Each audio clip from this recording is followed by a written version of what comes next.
হাটে বাজারে অনেক রাজনৈতিক নেতার আবির্ভাব ঘটেছে, যাদের পূর্ব রাজনৈতিক কোনো পরিচয় ছিল না বা রাজনৈতিক অঙ্গনে কোনো তাদের বিচরণও ছিল না।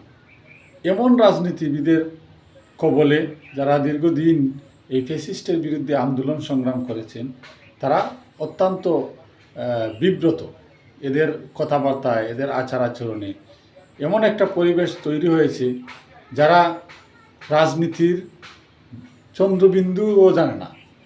এই যে রয়ের শুরুটাই এদের রাজনীতির কোনো ধারণা নেই।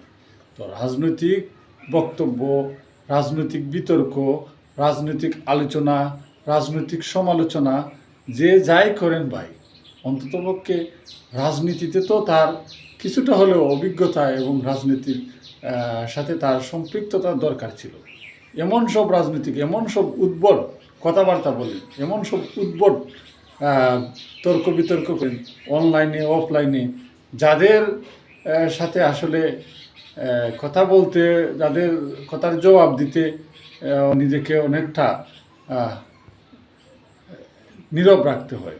এমন একটা কালচার তৈরি হয়েছে রাজনৈতিক অঙ্গনে। এখন সবাই নেতা, সবাই ত্যাগী এবং এমন এমন দলের নেতা সকল, যাদেরকে যে দলের নামে এর আগে শুনি নাই, তারা এখন আমাদেরকে ধিক্কা দিচ্ছে।